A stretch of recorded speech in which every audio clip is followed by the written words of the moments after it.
देखिए, एक इंटेलिजेंस होती है इंटरपर्सनल, अगर यहां फिर से लिख दें, और एक होती है इंट्रापर्सनल। इंटर और इंट्रा।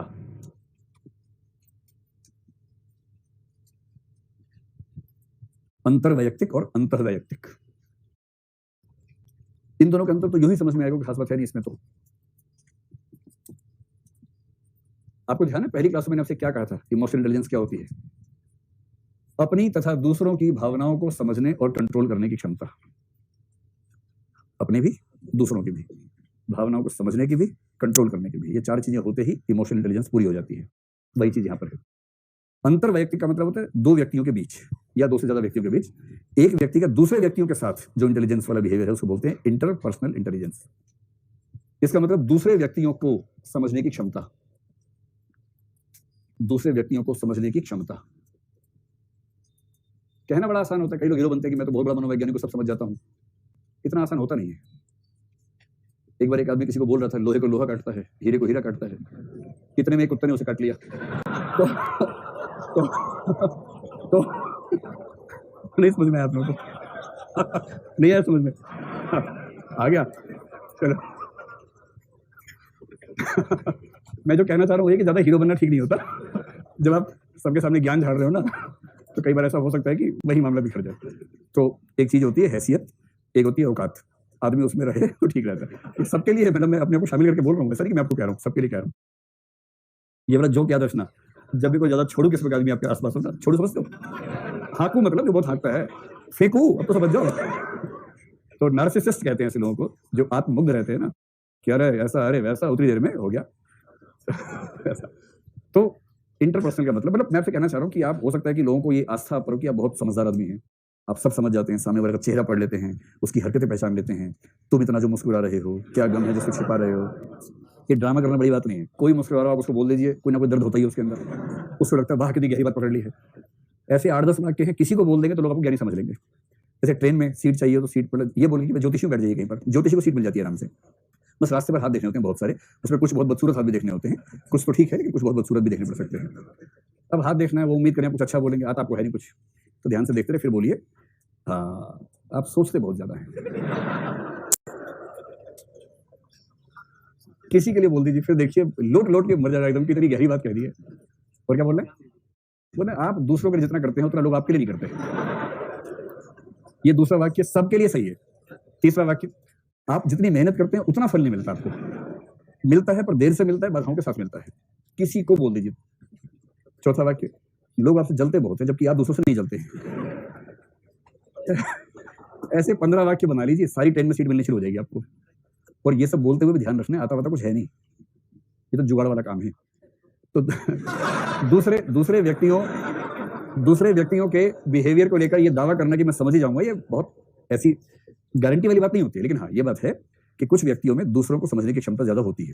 ऐसा जब तक कोई बच्चा छोटा है या कोई बच्चा देह से बड़ा हो गया, वैसे छोटा ही रह गया। ऐसे लोग होते हैं, उम्र कितनी है, 22 साल है बच्चे ही। और बच्चे की खास पहचान ये है कि उसके मन में जो होता है उसके चेहरे पे, बॉडी में रिफ्लेक्ट होता रहता है। अगर बच्चा दुखी है तो बच्चा खुश दिखेगा नहीं आपको, वो दुखी ही दिखेगा। तो छोटे बच्चों के एक्सप्रेशन से, बिहेवियर से आप अनुमान कर लेते हैं कि मन में क्या चल रहा है। आदमी जैसे से बड़ा होता है ना, वो अपनी अनुभूति और अपने एक्सप्रेशन में अंतराल करना सीख जाता है। इसको कुछ लोग बोलते हैं मैच्योर हो गया है, कुछ बोलते हैं घाघ हो गया है। दोनों का मतलब लगभग एक ही होता है। मैच्योरिटी का देसी मतलब है घाघ हो जाना, और मैच्योरिटी कायदे से आए तो बोलते हैं उदात्त हो जाना। अगर आपकी नीयत अच्छी है तो मैच्योरिटी आपको उदात्त बना देगी, नीयत खोटी है तो मैच्योरिटी आपको घाघ बना देगी। इतना ही मामला है। तो मैच्योर होने का बेसिक मतलब है कि आपका अपनी भावनाओं पर इतना कंट्रोल है कि आप अपने एक्सप्रेशन को अपनी भावनाओं से पूरी तरह प्रभावित होने से रोक सकते हैं। मैच्योर होने के बहुत मतलब होते हैं, उससे एक मतलब यह है कि आप अपने इमोशंस को कंट्रोल कर सकते हैं और इमोशंस को ठीक वैसा ही व्यक्त नहीं कर रहे जैसे इमोशंस आ रहे हैं, रोक लेते हैं। अब सोच के देखिए, आप किसी से बात कर रहे हैं, वो व्यक्ति इस मामले में एक्सपर्ट है कि अपने मन में आने वाली भावनाओं को अपने चेहरे पर ना आने दे। अब उसके चेहरे पे ऐसा कोई क्यू आ ही नहीं रहा। CUE शब्द होता है, क्यू। CUE का मतलब है संकेत, ऐसे क्यूज नहीं आ रहे। मनोविज्ञान में ऐसे शब्द खूब प्रयोग करते हैं।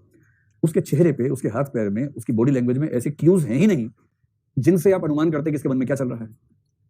और इस वजह से आप वो अनुमान करके आए जो अनुमान वो आपको करवाना चाह रहा था।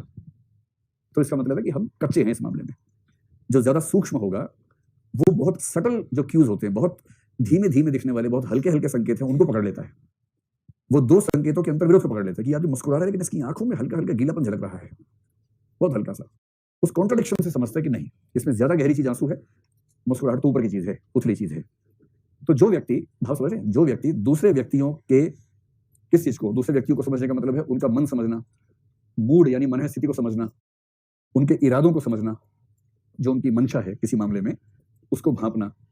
भारतीय समाज में कहते हैं कि लड़कियों की परवरिश जिस तरह से होती है वो बहुत कम उम्र से ही, बहुत कम तो नहीं लेकिन ठीक ठाक उम्र में आके वो दूसरे पुरुषों की मंशा को भांपने में इतनी एक्सपर्ट हो जाती है क्योंकि उनकी ट्रेनिंग ऐसी होती है। और मंशा को भांपने के लिए सबसे बेसिक ट्रेनिंग होती है आई मूवमेंट को कैच करना, आई कॉन्टैक्ट है या नहीं है, कितना है, जो व्यक्ति बात कर रहा है उसकी आंखें ठीक से संवाद कर पा रही है कि नहीं कर पा रही है, वाइब्रेशंस तो नहीं है उसके आई बॉल्स में, और वो उससे आइडिया हो जाता है कि इस व्यक्ति की मंशाएं किस तरह की है। और ये ट्रेनिंग बहुत नेचुरल प्रोसेस में समाज में डेवलप होती है, क्योंकि जो असुरक्षित है वो ऐसे ट्रेनिंग में आ जाएगा। तो सीधी सी बात है ना कि जंगल में क्या होता था जब मनुष्य मनुष्य बन रहा था, सबसे कमजोर स्पीशीज थी एप्स वाली, असुरक्षा थी, उस असुरक्षा से बचने के लिए झुंड में रहने लगे, झुंड में रह के भी डरते थे। तो कोई जानवर आ तो जरा उचक उचक के देखने लगे, दूर से कोई आ तो नहीं रहा, उसी में खड़े हो गए।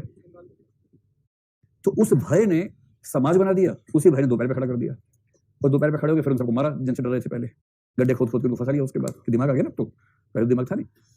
तो दूसरों के इरादों को, मंशाओं को समझ लेना, भांप लेना, ये सब जिसके अंदर क्षमता ज्यादा है इसको बोलते हैं इंटरपर्सनल इंटेलिजेंस। और इंटेलिजेंस का मतलब सिर्फ भांपना नहीं है, भांपने के साथ साथ इन सबको कंट्रोल करना भी है। भांपना प्लस कंट्रोल करना।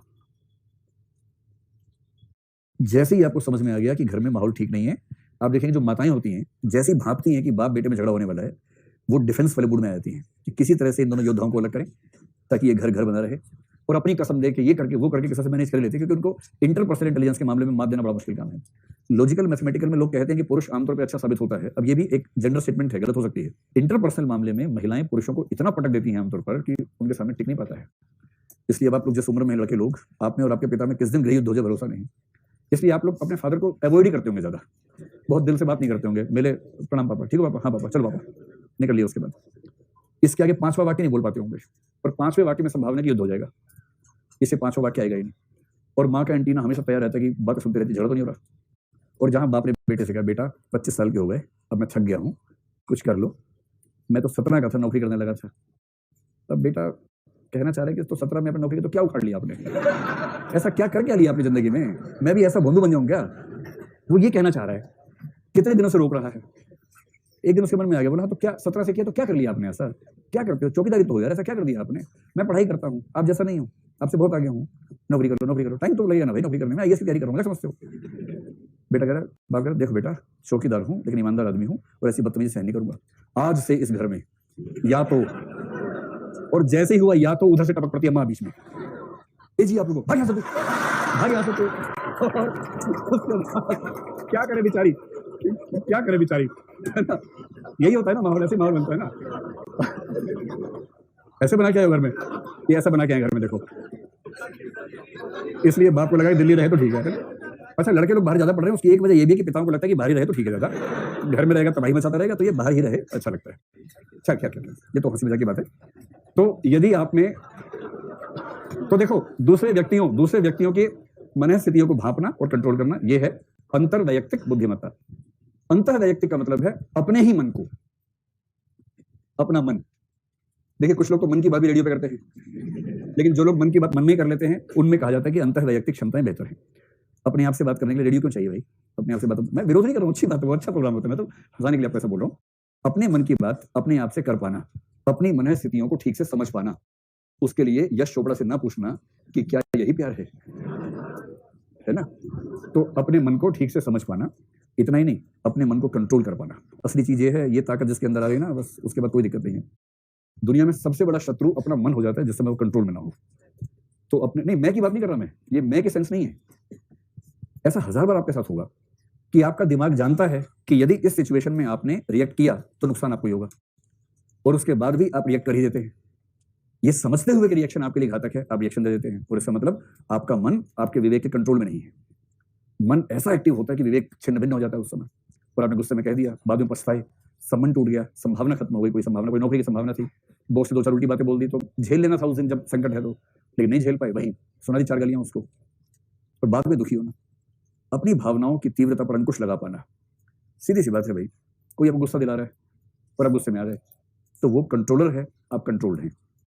100% ऐसा होता नहीं है, मैं समझाने का प्रयास कर रहा हूँ, किसी न किसी मात्रा में तो हम सब गलती कर ही बैठते हैं, हम सब गलती करते हैं, लेकिन मजा कब है, कोई गुस्सा दिलाए आपको और आप कहें गुस्सा दिला रहे हो, आएगा ही नहीं, क्योंकि मुझे गुस्सा तब आता है जब मैं चाहता हूं, तुम्हारे चाहने से नहीं आएगा। ठीक है, जाओ। अगर इतनी ताकत है कि मेरे इमोशंस मेरे हिसाब से तय होंगे, तुम्हारे चाहने से नहीं होंगे। मन में आएगा, वो तो स्वाभाविक है, कोई आपके सामने उठ-पटांग हरकतें कर रहा है, गुस्सा ही आएगा, पर वो गुस्सा व्यक्त होगा या नहीं, ये मैं तय करूंगा, ये तुम तय नहीं करोगे। तो किसी को अपने इमोशंस में अंतर करना ठीक से आता हो एक तो, और दूसरा अपने इमोशंस को पचाना या कंट्रोल करना, अभिव्यक्ति करनी है या नहीं करनी है, इमोशन नहीं है तब भी इमोशन दिखा देना है, ये भी आता हो, इमोशन है तब भी नहीं दिखाना है, ये भी आता हो। तो ऐसा हजार बार होगा जीवन में कि इमोशन नहीं आ रहा मन में, लेकिन अपेक्षा है कि आना चाहिए। ऐसा होता है, सास ससुर की मृत्यु पर इमोशंस कम आते हैं, और लोग अगर जैसे बहू कोई है, उसे सास मर गई, अंदर से उसे लड्डू फूट रहा है बहुत जोर से, इतनी खुश है क्योंकि वो सच में परेशान थी, इस सेंस से परेशान थी कि उसकी आजादी खत्म हो जाती थी, प्यार भी करती थी, आजादी भी खत्म होती थी, अब उसकी मौत हो गई है। उसको अंदर से ईमानदारी की बात है कि सुख दुख के अनुपात में सुख थोड़ा ज्यादा हो रहा है, दुख भी है, ऐसा नहीं है दुख नहीं है, अनुपात में सुख थोड़ा ज्यादा है। माहौल ऐसा है कि उस माहौल में वो करे तो क्या करे, उस रोने की अपेक्षा है, समाज उम्मीद कर रहा है कि रोए, जो वहां पर हाड़ मतलब गला फाड़ फाड़ के रो देगा ठीक से आंसू सहित, आप समझ जाइए कि समझ गए, इंट्रा पर्सनल इंटेलिजेंस। पुरुषों में भी ऐसा क्या है, पुरुषों से बहुत अपेक्षा नहीं होती ना, कोई मर मरा जाए तो पुरुष लोग वहां पर जूते ठीक करते रहते हैं, उनको रोने वाला काम है नहीं उनका, अंदर जाके रोए अच्छे भी नहीं लगते रोते हुए, तो उनको बाहर खड़ा करते हैं कि आप जूते वूते देखो, और खाना वाना बन रहा है वो देखो, टिंडा विंडा कटा नहीं कटा वो देखो। रोने वाले काम में आमतौर पर महिलाएं, मतलब उनको समाज ने काम दे दिया है जो कि एक तरफा सा काम है एक तरफा, लेकिन परफॉर्मेंस होती है अच्छी है, कुछ भी आपको आप माने या ना माने, मैं तो 2-4 बार देखा, मैं तो गदगद हो जाता हूँ कि 5 महिलाएं रो रही हैं जोर जोर से, फिर चुप हो जाती है, फिर बातें चल रही है, और सुनाओ तुम्हारे घर में सब ठीक है। 20 मिनट के बाद छठी औरत आई, और जैसे ही वो आई फिर वृंदगान शुरू, कोरस में शुरू, उसके बाद फिर 8-10 मिनट कोरस में सबका चला, फिर छठी भी बैठ गई साथ में कि इस स्वेटर में कितने घर बनाने हैं, और जब साथ में आएगी फिर देखिए आप, ये जो है ना अपने इमोशंस पर ऐसा कंट्रोल, ये पुरुषों के बस की बात नहीं है, मुश्किल है। चलिए भाई चलिए।